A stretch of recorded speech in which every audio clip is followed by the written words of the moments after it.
안녕하십니까. 오늘은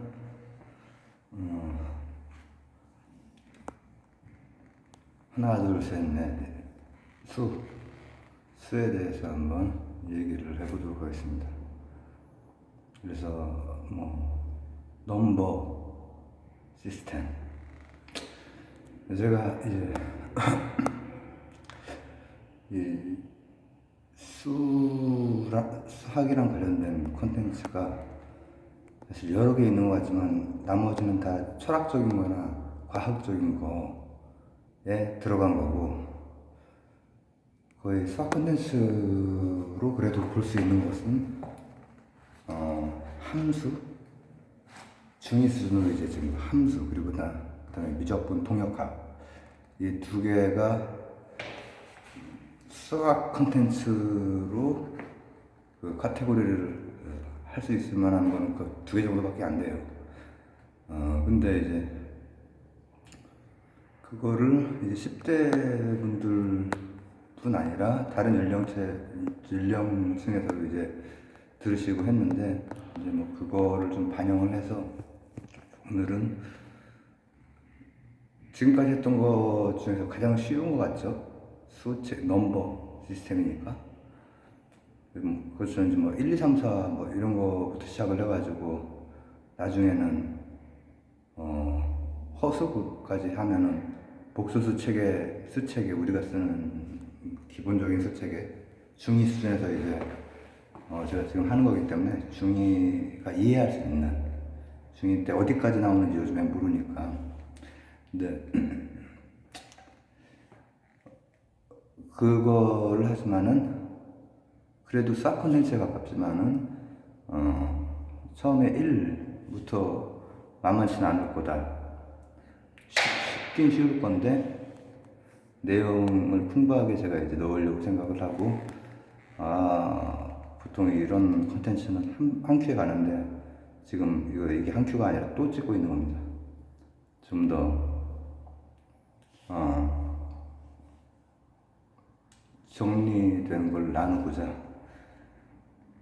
그래서 오늘 할 것은 수학 컨텐츠라고 볼 수 있지만은 여기에 생각지 못한 것들과 1에서부터 만날 거예요. 마이너스 1에서도 만날 거고, 몇 분의 몇, 루트나 이런 거에 있어. 그런 거 제 기억에 제가 초등학교 다닐 때는 5학년인가 6학년 때 처음으로 음수를 배웠어요. 근데 그때부터 어려워지기 시작하고 중2 때 이제 본격적으로 좀 어려워지기 시작하죠. 그냥 일반적인 우리 대부분에게 이제 이공계 쪽에 이렇게 좀 되는 사람들에게는 이제 그런 게 몸에 익으면 굉장히 쉬운 거일 수도 있겠죠. 재미를 느끼고 되게 잘 푸는 그런 경우도 있고. 저는 아니고요. 그런 되게 부럽고 짜증나고 그렇습니다. 자, 수는 1, 2, 3, 300, 그리고 19,900원의 못입니다. 이런 수가 있죠. 이런 걸 자연수라고 하죠. 그러니까 자연수를 우리가 이제 처음으로 들어갈 건데, 자연수가 맨 처음에 우리가 배우는 거잖아요. 그거 더하고 빼고 곱하고 나누고 이런 거를 점점 배워가죠. 덧셈 먼저 배우죠. 더하기 먼저. 덧셈, 뺄셈 이게 거의 같은 거고, 곱셈, 나눌셈이 또 거의 같이 묶일 수 있는 건데, 1 더하기 1은 2. 귀요미인가? 죄송합니다. 1 더하기 1은 2 이런 거. 근데 특정한 지역, 광활한 지역에서 인도에서부터 지중해까지, 인도에서부터 유럽까지, 유럽에서 이 아라비아 반도, 인도 이쪽이 수가 되게 발달되어 있죠. 아라비아 숫자를 우리가 쓰잖아요. 이제 인도에서 유래한 아라비아 숫자를 쓰고 그걸로 지금 우리가 다 수학 계산을 하죠. 근데 뭐 이 메소포타미아, 이집트, 또 그리스 로마, 또 인도 이 수 가지고 사실은 무역하면서 19,900원에 모시겠습니다 이렇게 하면서 그걸로 예전에 그 수메르 문명의 쐐기 문자 보면은 탁탁탁 이 진흙판에다가 이렇게 뭐탁 날카롭게 이렇게 표시한 거, 숫자 표시한 거. 지금도 가면은 유적지에 가면은 그런 판들을 발견하고 볼 수가 있고 굉장히 이제 오래된 문명들이죠. 그런 데는 인도라든지 이제 요 비옥한 초승달지대 이런 거 배우잖아요. 그런 데는 오래된 거죠. 이집트 엄청 오래되고. 근데 거기가 고대의 고대. 제가 말씀드렸듯이 그리스 로마가 우리가 고대라고 하는데 거기에서 볼 때 또 지금 그 거리만큼 더 떨어져 있는 거리에서 시간적으로 오래전부터 뭐 무역을 하고 하면서 19,900원 이거 기록하는 거야. 장부 같은 거. 별의별 내용들이 다 있긴 하지. 뭐 학교에 가서 뭐 무엇 때문에 혼났는데 몇 대를 맞았다. 그럴 때 이제 탁탁탁탁 이렇게 쐐기 문자라고 해가지고 숫자로 몇 대 맞았는지 빠따로 20대 맞은 거 이런 거 나오는 거죠. 요즘 큰일 날 소리죠. 예전에 빠따로 많이 맞았죠. 빠따 막 별걸로 다 맞았죠. 기록해 놓은 거야. 시다를 20대를 때렸어. 그리고 거래할 때 이것도 다 수 가지고 하는 거죠. 그러니까 자연스러워 하는 거는 자연스럽게 나오는 거야. 그리고 오늘 얘기할 게 수체계 얘기긴 하지만은 이 수체계면은 당연히 수에 대한 거, 뭐 대수학 이런 것만 있는 건 아니고 이 수체계라고 해도 기하학적인 수, 연속적인 수도 들어갑니다. 수학에서 이제 유리수랑 무리수가 다 들어가야 이 수직선을 빼곡하게 세울 수 있다고 하죠. 무리수도 들어간다는 얘기야. 근데 우리가 이제 처음 자연수 1부터 시작을 할 건데 그건 아주 당연한 거고 그리고 하나보다 많다, 복수, 2개, 3개 이런 것은 당연한 거고 막 나중에 미적분 나오고 막 이 연속적인 수 이런 거 나오는 거는 이제 과학혁명 시기에 문명의 격차를 벌려놓을 수 있는 산업혁명으로 이제 이어질 수 있는 정량화된 방식. 이때 수학은 이제 우리 고등학교 수학까지는 그게 하나의 정점 중에 하나잖아요. 그건 이제 상당히 어려운 수학이고, 물론 이제 이공계 이제 더 공부하시는 분들은 그거 외에 또 이해하기 어려운 수학들을 이제 해야 되죠. 그걸 잘 하시는 분들에게는 이해하기 쉬운 수학이겠지만 보통 사람들에게는 이해하기 어려운 수학을 막 해야 되죠. 근데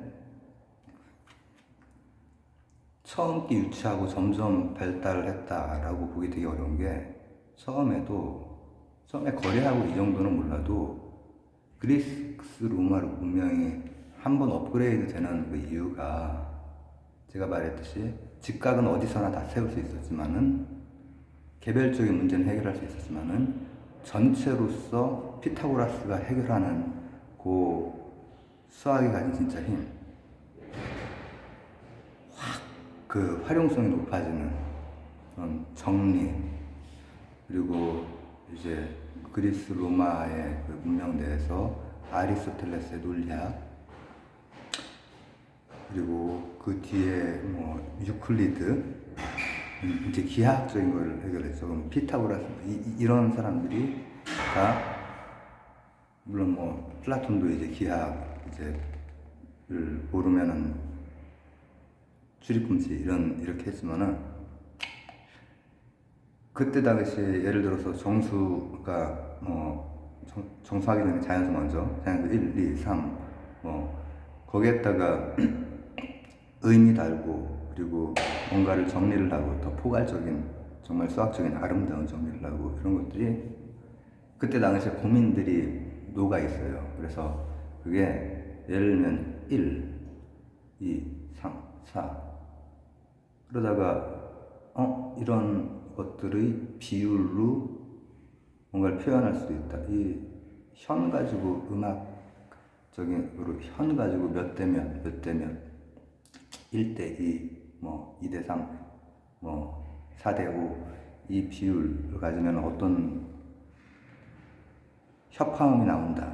이런 것들 연구를 했잖아요. 근데 그때 그 비율이 바로 유리수죠, 유리수. 분수로 표현되는 거. 2분의 1, 3분의 2, 뭐, 이런 것들은 이제 유리수가 되는 거죠. 자연수가 있고, 그 다음에 유리수 넘어가기 전에, 잠깐만. 아이씨, 아까 저번에 했던 것보다 더 잘 안 되는 것 같지만은, 천천히 해봅시다. 19,900원에 뭐를 사고 어쩌고저쩌고 이렇게 막 하던 도중에 내 잔고가 뭐 해가지고 한 4만원 벌었어. 4만원 벌었어. 근데 뭐 사고 어쩌고 또 하는 과정에서 내 잔고가 곰곰이 생각해보면은 산 게 더 많아서 많이 비어버릴 수 있잖아요. 내 잔고가 이렇게 딱 수면이 아니라 수면보다 밑으로 갈 수 있잖아요. 이렇게 쌓이는 게 아니라 수면보다 밑으로 가. 이게 마이너스인 거죠. 그죠? 그러면은 일단 화폐에 다니는 뭐 원이 됐건 유로가 됐건 달러가 됐건 단위체가 있고 이게 중요합니다. 피타고라스랑도 연결되고 양자역학계랑도 연결되는 거예요. 단위가 있고 그 다음에 몇백 원 이렇게 되잖아요. 몇 달러. 근데 내 잔고가 해수면 밑으로 내려가면은 빚이 생기는 거죠. 그러면 마이너스 통장이 돼버리는 거죠. 그렇기 때문에 되게 오래 전부터 음수의 개념도 사실 있었던 거죠. 사측 연산 안에는 더하기 빼기가 있는데 빼기를 처음에는 딱 빼서 숫자가 수면 위의 숫자로 7 빼기 3은 4 이렇게 나오지만은 7 빼기 9가 되는 순간 그럴 수 있지.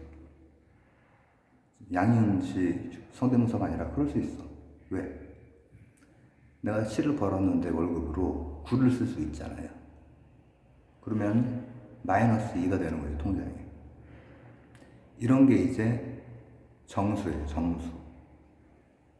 근데 수학은 기하학이 됐건 수직 세우고 뭐 이 치수 이렇게 하고 하면서 그리고 땅, 뭐 세금 이렇게 하면서 할 때 기하학이 됐건 아니면 세금 거둘 때 쓰는 이 대수학이 됐건 간에 현실에서 일단 수학이 이상적으로 딱 떨어진다라고 하는 믿음을 되게 오랫동안 우리가 가지고 있었어요. 현대까지도. 고대에서부터 해서 현대까지도. 근데 이제 현대 깨지게 되긴 하는데, 근데 객관적으로 이렇게, 그리고 합리적으로 추론을 해보면은, 그림으로 된 거, 숫자로 된 거, 즉, 기하학이나 대수학이나 그 영역들은 다 현실에서 발달을 했던 거죠. 비교적 그런 교류, 의학이라든지 이런 것들이 발달하고 그런 사고가 뭐 싹튼 곳에서 주로 걔네들은 수학뿐 아니라 철학, 종교 이런 것들이 다 서로 영향을 받는 라인이거든요. 지중해에서 인도까지는.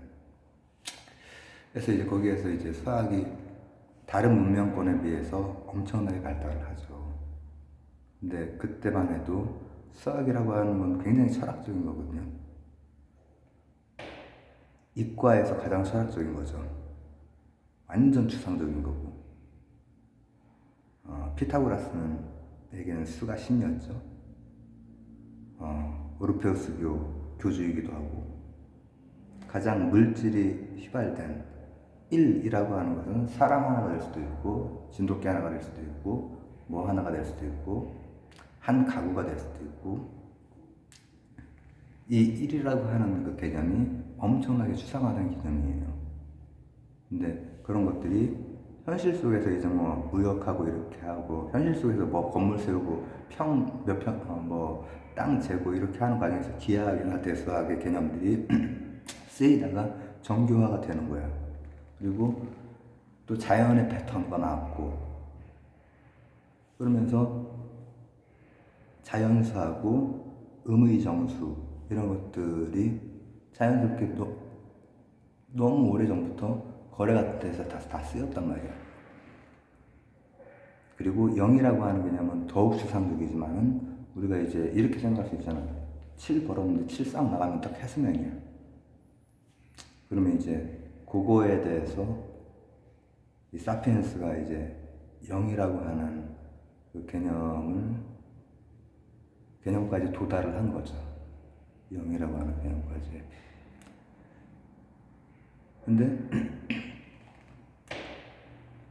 그럼 1이 가장 쉬운 거고 이제 뒤로 갈수록 나중에 허수가 그 이미지너로만 생각하는 거라고 해서 i라고 쓰는 거거든요. 이미지너리 넘버. 근데 그게 이제 가장 어려운 게 될 텐데 1부터 벌써 피타고라스의 정리 이 시기가 되면은 막 더 개념이 정교해지고 이때부터 벌써 현대적인 개념이랑 만나요. 피타고라스는 왜 루트 2를 발견한 사람을 물에 빠뜨렸다는 등 그런 얘기가 있잖아요. 그냥 설이에요. 확실한 건 아니고 설인데 그게 의미하는 바가 뭐냐면은 제가 지금 단위라고 했죠. 원, 달러, 유로 이런 단위를 얘기를 했죠. 피타고라스는 수의 기본적인 단위. 그래서 유리수는 정수 비기 때문에 단위로 표현할 수가 있어. 수의 기본적인 어떤 단위가 있는 거야. 단위. 이게 바로 현대적으로 생각하면 퀀텀이에요. 퀀텀. 우리는 현대를 살고 있지만 되게 근대적인 거를 배우고 있고 사고도 근대적 합리성 이런 사고로 많이 판단을 하거든요. 실제로 세상이 돌아가는 것은 이미 이런 데에 들어가 있는 것도 양자역학적인 거고 이제 전자공학의 시대가 오고 나서부터는 그렇지만은 그 이전부터 이미 이론적으로는 이미 게임 끝난 거고 수가 옛날에는 딱딱 떨어지게 대수적으로 그리고 그 수에 의미를 부여하고 3에는 어떤 의미가 있고 이런 거 할 때 제가 피타고라스 이제 철학 시리즈에서 피타고라스 찍은 적이 있는데 그 다음에 링크를 걸어놓는지 하겠습니다. 말이 안 되잖아. 미신 같고 그죠? 그리고 단위가 있다라고 하는 게 아주 고대적인 믿음처럼 느껴질 수 있어요. 왜냐면은 그 이후에 우리는 이렇게 그래프 그리면은 여러 가지 모양의 그래프들을 그릴 수 있고 여러 가지 모양의 그래프들을 그릴 수가 있는데 그건 연속적이거든. 그리고 실제로 우리 이제 현대 문명 근대에서 현대로 근대부터 시작된 그 산업혁명에 이제 힘을 주는 것은 연속적인 것들에 대한 변화, 동력학 여기서부터 이제 서구와 이 한자 문명권을 포함한 동양 여기에 격차가 확 벌어지거든요. 인도는 조금 달라요. 한자 문명권하고는 인도의 수학은 이 한자 문명권 수학이랑은 달라요. 지중해랑 묶일 수 있어요. 수학 되게 잘하잖아요, 걔네들. 근데 그때 당시에 이미 단위에 대해서 생각을 해서 불연속적인 단위에 대해서 그러니까 수에 퀀텀이 있는 거지, 퀀텀이. 그게 자연수, 정수 이런 것들은 그 퀀텀적으로 움직이는 거야. 그래서 놀랍게도 현대의 스펙트럼 불연속적 더 과학이 더 발달할수록 이제 불연속적인 것들 그리고 양자역학 같은 경우에도 불연속적인 행렬의 생렬로 그냥 뿅 하고 오는 거야. 고대 그리스 로마의 특징이 뭐냐면은 자연 철학이고 공간화된 기하학이나 그리고 시간이 뭐라고 할까, 걷어내진 대수학, 이런 것들이 발달을 했는데, 현대에는 그게 설득력이 있는 그때의 사유가, 물론 그때 양자역학을 생각하고 그 사람들이 단위를 찾으려고 했던 건 아닐 거예요. 뭐든지 그래. 수적으로도 어떤 가장 쪼갤 수 없는 단위를 찾으려고 했고, 그리고 물질적으로 가장 쪼갤 수 없는 단위, 그걸 이제 데모크리토스의 원자론이라고 하죠. 근데 이제 현대에 왔을 때 보니까는 에이 아니네, 그 쪼갤 수 없는 원자 안에도 쪼개져 있고 뭐 다 하네. 근데 결국 더 들어가면은 그들의 행태가 양자적인 행태, 갑자기 퀀텀 립을 하고 여기에서 여기까지 갑자기 시간이 사라지고 에너지가 방출이 되고, 그 에너지도 딱 어떤 단위로 방출이 돼요. 양자적으로.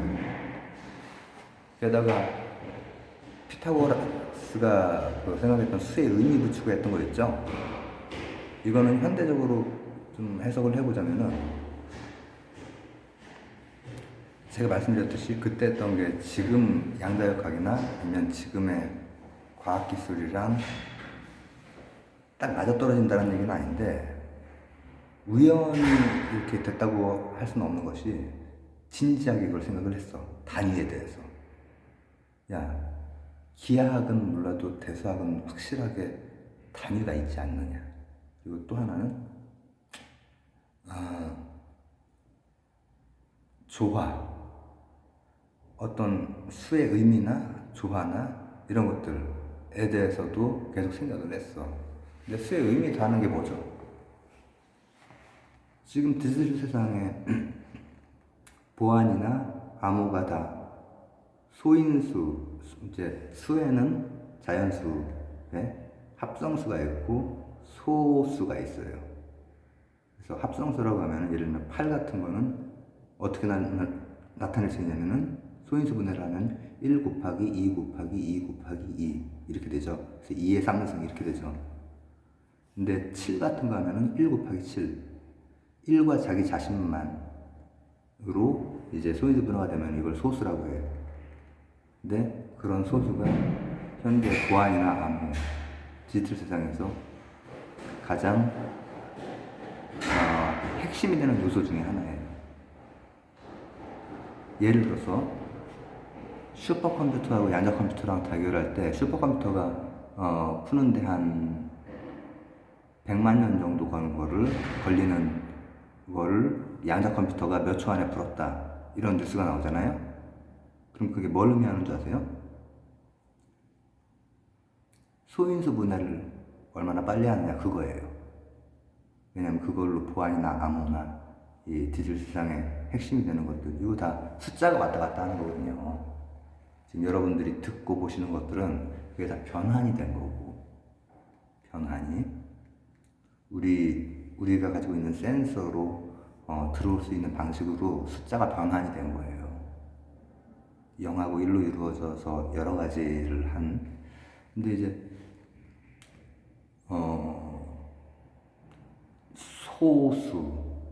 소수를 가지고 그것만 있는 건 아니지만 그걸 좀 처리를 해야 되지만, 그 처리를 해서 여러 가지 보안도 하고 또 암호도 만들고 한단 말이에요.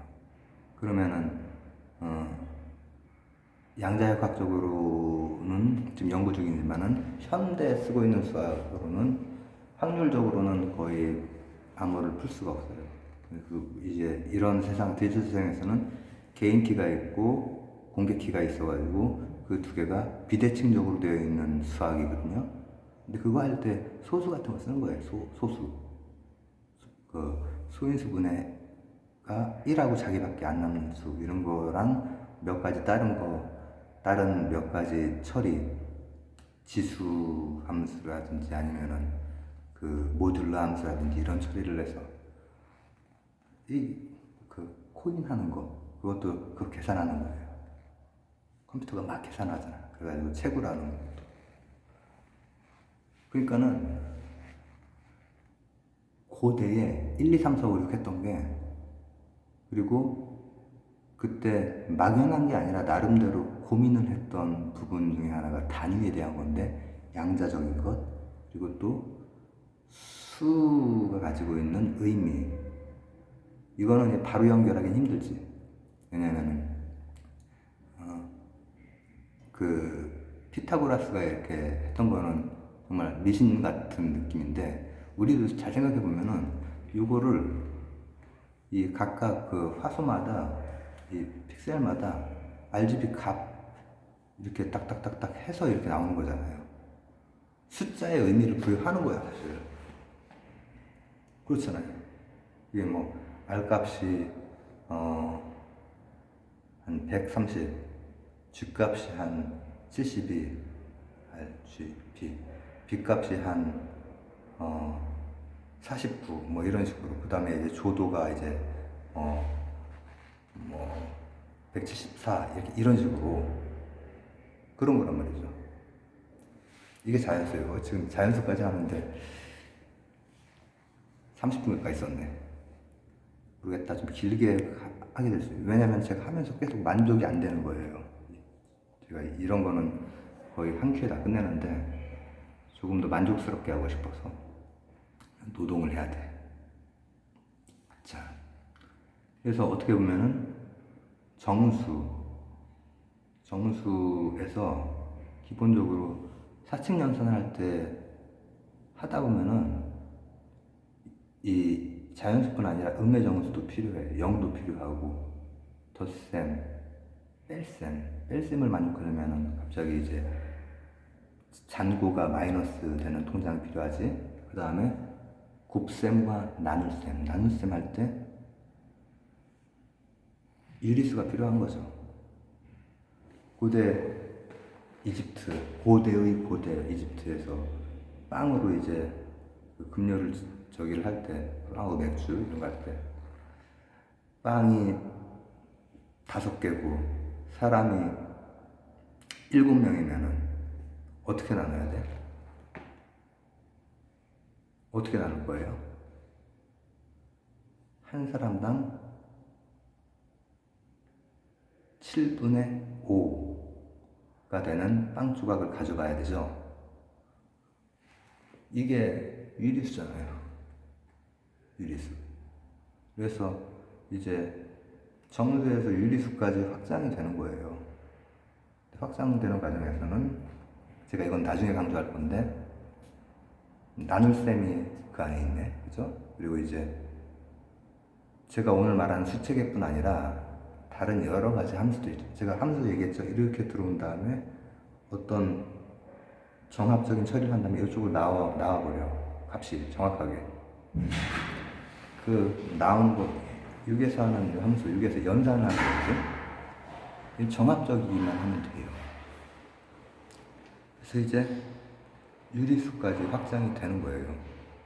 근데 유리수도 마찬가지로 사칙연산 하다 보면은 당연히 그 유리수 내에도 뭐 이 음수가 나올 수 있고 당연히 그렇게 하죠. 그리고 유리수도 이제 조금 교과서적으로 보자면은 2분의 1 같은 유리수도 있고, 2분의 1은 0.5인가? 그죠? 이거 제가 몰라서 그런 거 아니에요. 제가 습관이에요, 습관.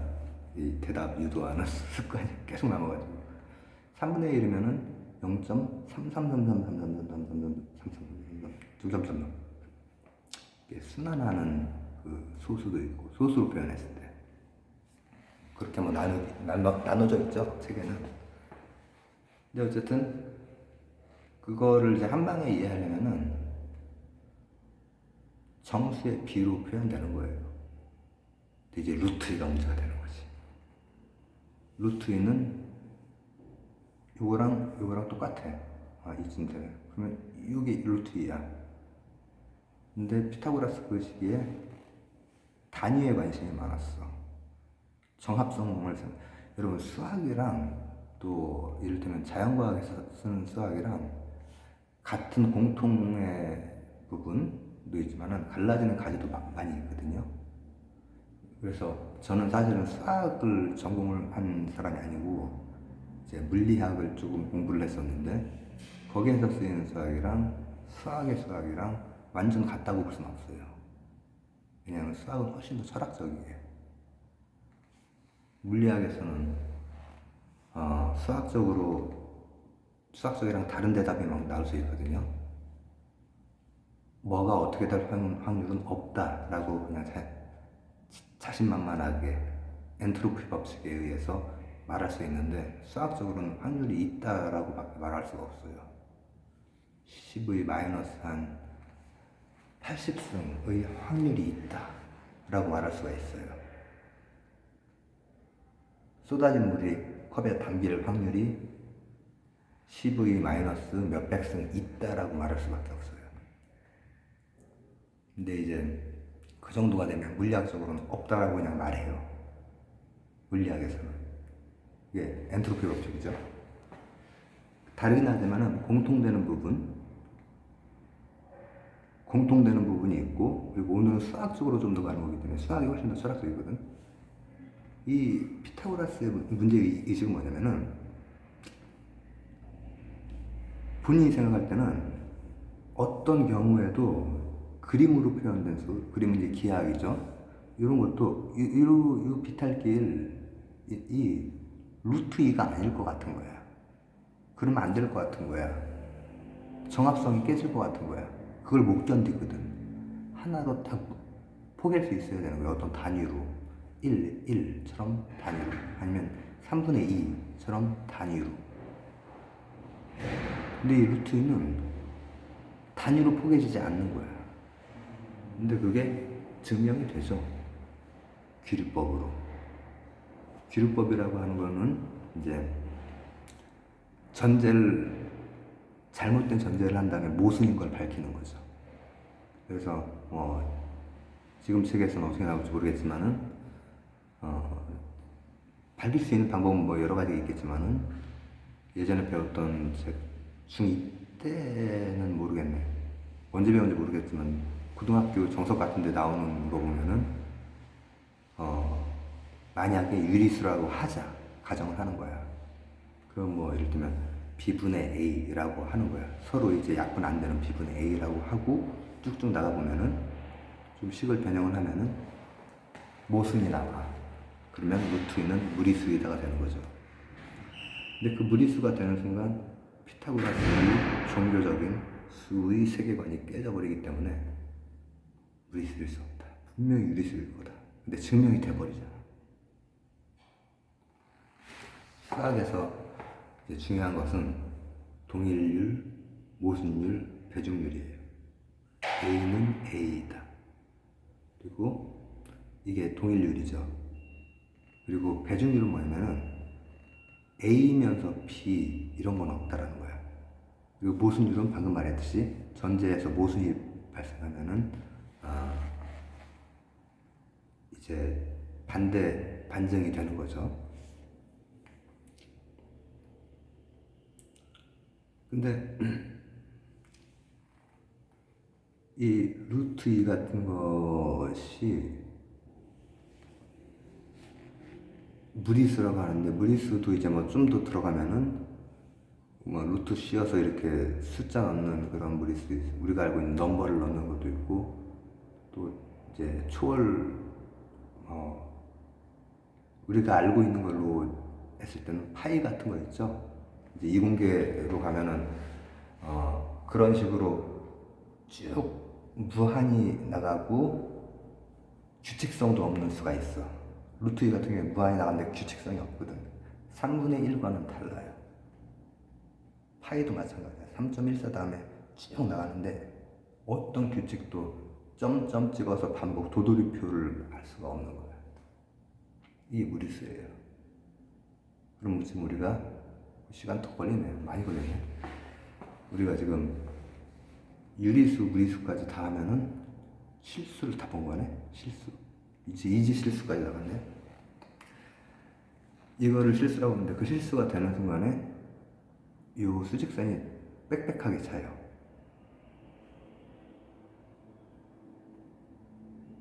단위 양자적으로는 수직선을 빽빽하게 못 채워.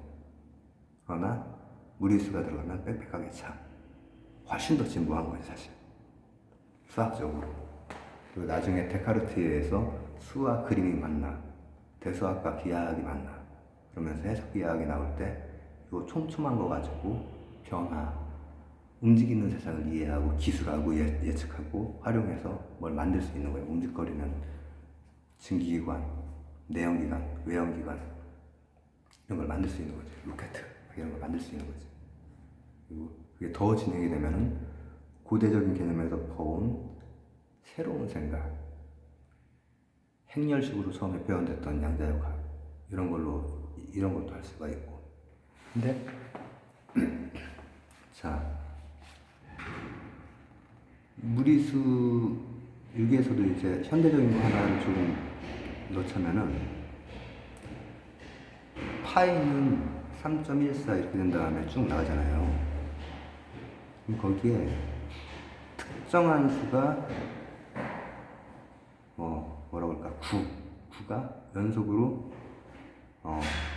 17번 나올까 안 나올까? 퀴즈예요. 이게 현대 수학에서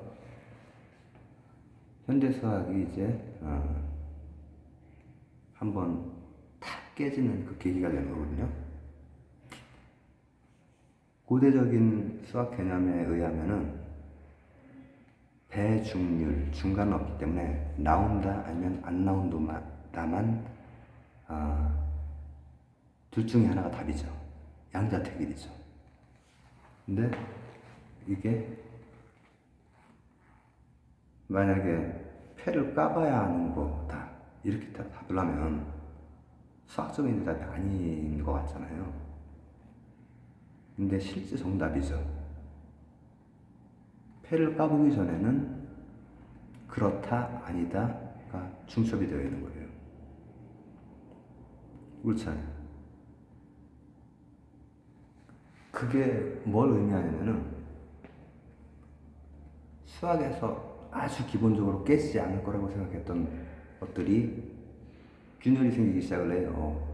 그래서 이제 나중에는 여러 가지 문제들에 대해서 굉장히 머리가 좋은 그 수학자가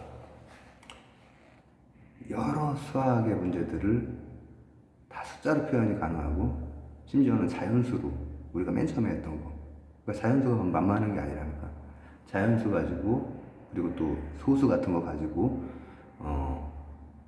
수학 전체를 한번 수학이 정말 그렇게 완전한 것인지 증명을 해보려고 했어요. 근데 정합적이지도 않고 완전하지도 않고 전체 다 증명 가능하지도 않다라고 하는 것이 증명이 됐어요. 이거는 이제 좀 어려운 거기 때문에 제가 이 얘기만 할게요. 수학은 말이에요, 말. 언어예요. 언어 중에서 다른 어떤 언어보다도 정합적인 언어예요. 그 자체로 논리적인 언어예요. 근데 어떤 언어도 크레타 섬의 역설이 있죠. 이것을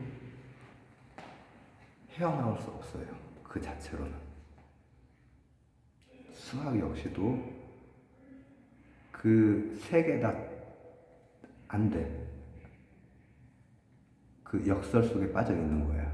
그렇기 때문에 언어기 때문에 가지고 있는 태생적인 역설 그게 증명이 되면서 수학이 한번 탁 번개를 맞고 벼락을 맞고 그 다음에 더 견고하게 우리가 옛날에 가지고 있었던 수학이라고 하는 철학적인 것 여기에서 지금은 실용적으로 잘 그 이후로 더 발달을 하거든요. 수학이 잘 쓰게 됐어. 잘 쓰게 됐고 문제들이 오히려 더 해결이 되고 그리고 수학에 대한 인식도 바뀌고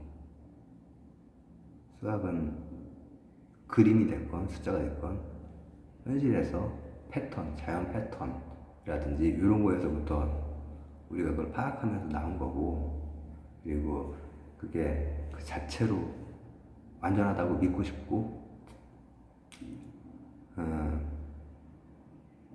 수학 자체로 보면 되게 철학적이고 논리적인 정합성이 뛰어나지만은 아주 어려운 과정을 통해서 그렇진 않다라고 하는 게 증명이 된 거지.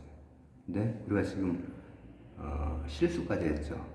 근데 이제 허수 같은 경우도 사실은 그 수학의 발달 과정에서 그리고 또 과학의 발달 과정에서 허수가 엄청 역할을 하면서 허수가 이제 그 쓰이기 시작하고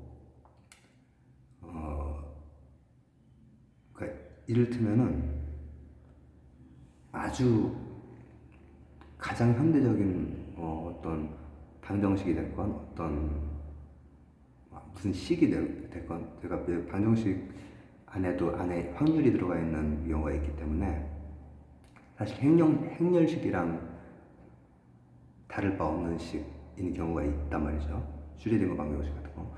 근데 보면은 아주 고대적인 스펙트럼식 같은 경우에는 이렇게 연속적이어야 될 것 같은데 그 식 안에 n이 들어가는 경우가 많이 있어요. 단위. 현대에 오니까는 동역학의 시대에서 더 나아가니까는 막 미시세계 들어가 보고 우리가 잘 이해 못하는 그런 거에 대해서 탐구하고 하다 보니까는 불연속적인 양자화된 진짜 자연의 민낯을 더 이제 보게 되는 것이고, 그리고 또 확률적인 세상, 확률. 그래서 I라고 하는 것도 그거랑 관련이 있어요. 허수도 이제 그거 말고 다른 것도 많이 있지만은 우리가 자연계에 대해서 물리학적으로 10%도 모르거든요. 모른다는 것을 아는 것도 대단한 거지, 그죠? 나머지는 이를테면 우리는 자연과학은 철학과 달리 측정값 가지고 하는 건데 뭐 중력이라든지 빛이라든지 이런 거 측정이 가능하고 이해를 할 수가 있는데 거기에서 분명히 뭐가 있는데 에너지건 물질이건 그러나 우리가 알고 있는 거랑 다른 게 있어요. 그걸 다크 에너지, 다크 매터라고 하죠. 이를테면 플러스 마이너스 작용이 우리가 알고 있는 세상과 다르다든지. 근데 이런 걸 하는 과정에서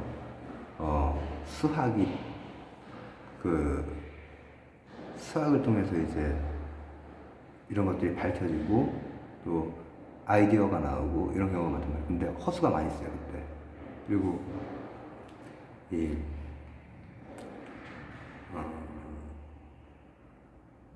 그걸 통해서 입자들에 대해서도 많이 생각을 하게 되고. 자, 어느 정도 좀 마무리를 해야겠네. 되게 길겠네. 수체계라고 하는 것은 이렇게 설명할 수도 있겠죠. 수형도 비슷하게 복소수, 칼라. 그러면 허수, 실수. 다음 실수에서 칼라. 유리수, 무리수. 다음 유리수에서 칼라.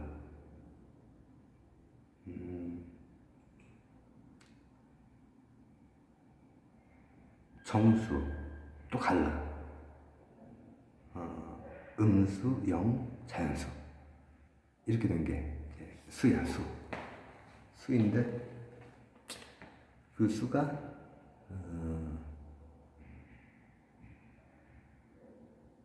간단히 요약을 하자면은 우린 자연서부터 시작은 했어요. 그래서 오히려 역순으로 이렇게 쭉쭉 올라온 거야. 필요에 의해서. 근데 그 필요에 의해서 라고 할 때 제가 배경이 되는 여러 가지 다른 철학적인 부분이나 과학적인 부분, 자연과학 그 발달하는 부분 생각했지만 이번에 다시 수학적으로 한번 생각해 볼게요. 자연수에서 수들이 확대된 과정은 사칙 연산을 통해서 확대가 된 거야. 그리고 무리수 같은 경우에도 왜 수책에 우리 넘버 시스템에 들어오게 되냐면은 사칙 연산 만족하면 되는 거야. 루트 2 더하기 루트 2는 2 루트 2 맞죠? 루트 2 빼기 2 루트 2는 빼기 루트 2 그렇죠? 계산되죠? 루트 2 곱하기 루트 2는 2 되죠? 루트 2분의 루트 2는 1 사칙 연산이 되죠? 유리수는 말할 것도 유리수 자체가 사칙 연산 때문에 자연수의 사칙 연산 때문에 유리수까지가 된 거니까. 근데 무리수도 사칙 연산이 되는 거야. 사칙 연산이 되면은 얘네 둘이 같이 붙여서 수직선을 채울 수 있는 정량화될 수 있는 수가 되는 거야. 근데 여기까지가 지금 실수란 말이야. 근데 허수는 어떻게 되느냐?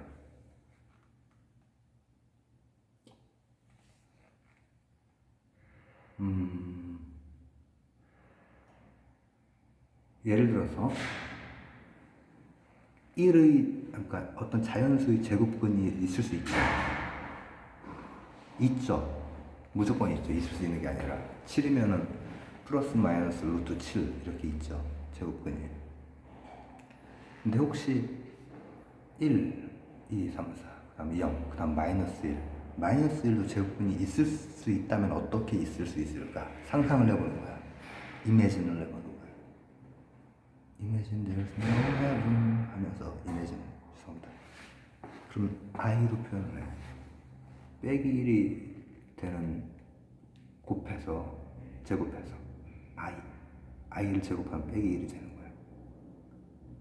그리고 i를 문자처럼 쓰면은 방금 그 수책에 대해 모든 것과 사칙 연산이 되는 거야.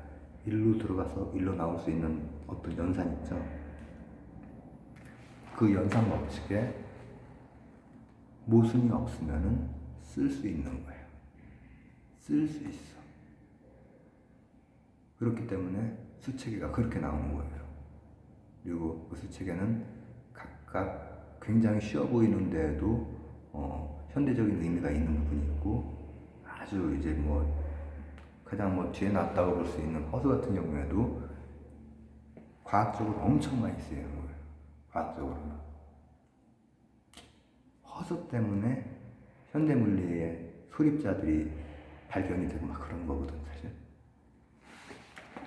근데 이 과정에서 가장 중요한 게 뭐냐면은 수학은 이제 교과서적인 수체계에 대해서 제가 간단히 설명을 했고 수학은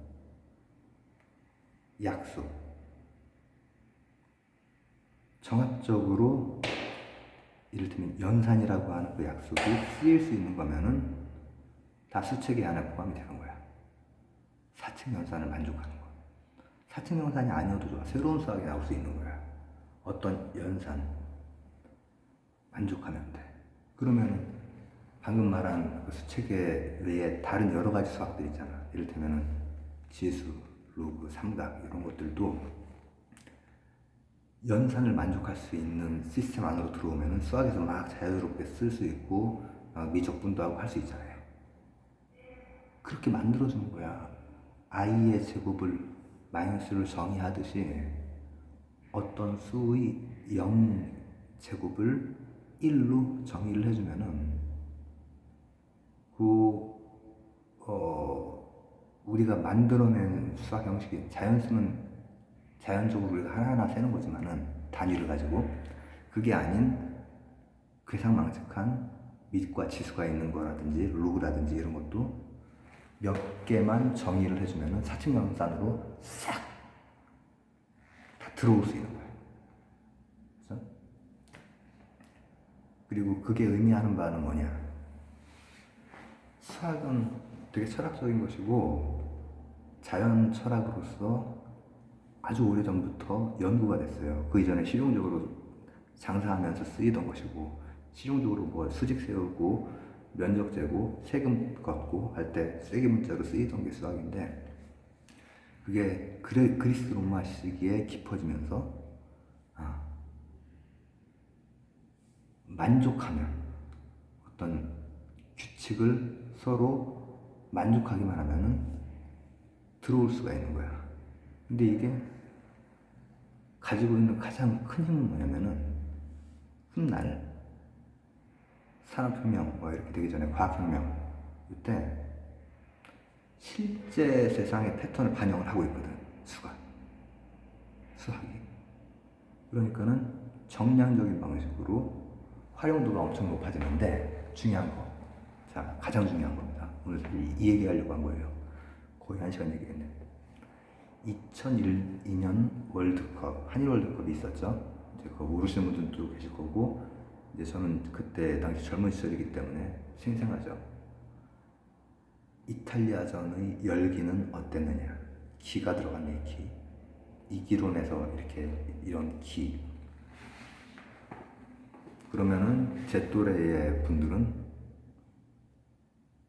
최고의 열기였다. 이렇게 특히 안정환이가 헤딩골을 넣을 때, 이렇게 할 때 최고.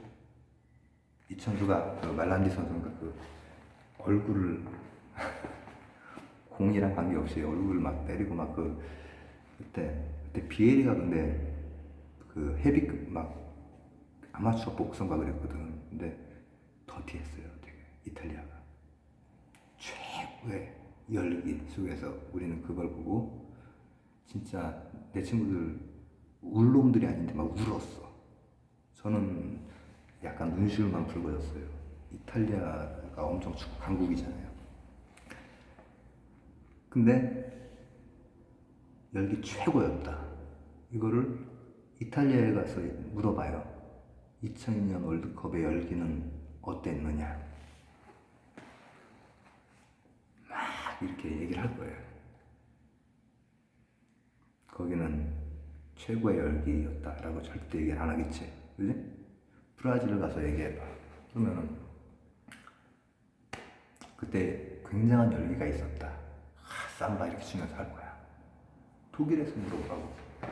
독일에서 이제 물어보면은 그때 호나우도가 우승을 했었지. 독일에서 물어보면은 뭐 어느 정도 괜찮은 열기였다. 독일이 2등 했나 그때? 지금 좀 헷갈리네. 우리 3, 4등 했던 것만 기억이 나가지고 4등 했던 것만 기억이 나가지고 독일, 브라질 여기가 1, 2등 했을 거예요. 근데 뭐 괜찮은 열기였지. 그 정도면 뭐 아주 후끈 달아올랐다. 이기론 막 주역에서 주역이라든지 이기론이라든지 이런 것도 자연 철학이에요, 철학.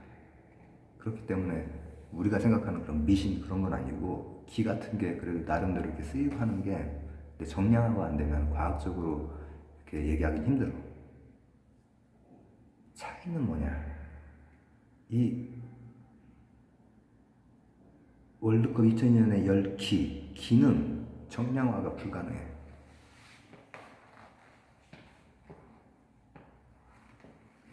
그런 열기 이런 것을 이제 그걸 쪼개서 어떤 식으로 과학적으로 이제 뭐 접근하려고 하는 여러 가지 그 노력들이 있고 하지만은 근데 그레코로만 예를 들어서 x 제곱 플러스 1은 0은 뭐냐를 우리나라한테 물어보고 이탈리아 가서 x제곱 플러스 1은 0 이거 풀어보라 뭐 이제 함수 fx는 x제곱 플러스 1 이 fx 값이 0일 때 해가 뭐냐 풀어보라고 하고 브라질 가서 풀어보라고 하고 독일에서 풀어보라고 할 때 다 똑같은 답이 나오는 거야.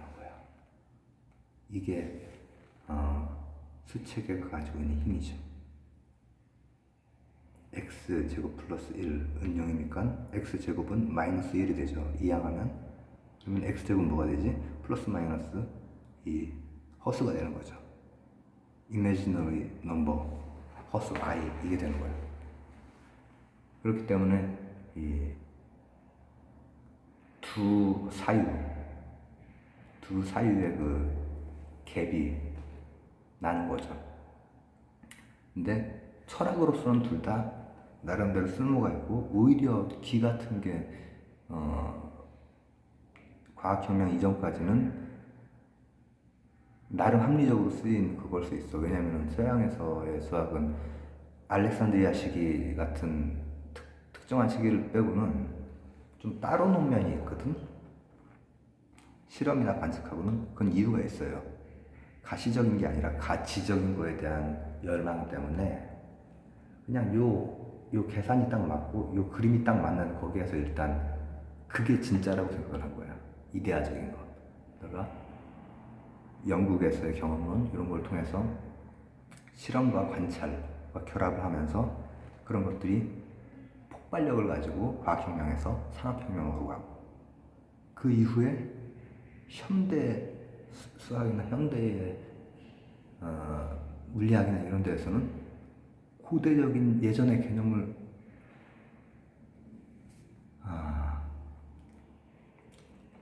하이젠베르그가 고대 그레코 로마 철학을 고등학교 때 막 그 토론을 하고 막 그래요. 부분과 전체에 보면은 이제 그 양반이 쓴 책인데 되게 어려워요. 어려운데 와, 이런 걸 공부를 했구나. 그러니까 그런 생각이 나오지. 고대적인 단위의 그 개념을 깊게 생각을 하는 거야. 양자. 괜히 나온 게 아니라니까. 근데 그것도 마찬가지로 그냥 그거면 자연 철학인데 관측과 관련이 되기 때문에 정합성을 가지고, 이 자연 세상과 정합성을 가지고, 그리고 어디 가서도 똑같고, 이탈리아고 브라질이고 다 똑같아야 돼. 그런 최소한의 합리성과 객관성을 가지고 있는 게 수학 기본적인 성격이라고 수책에 대해서 이제 얘기를 하면서 이제 제가 이 얘기를 하고 싶었던 거죠. 감사합니다. 되게 길게 1시간 동안.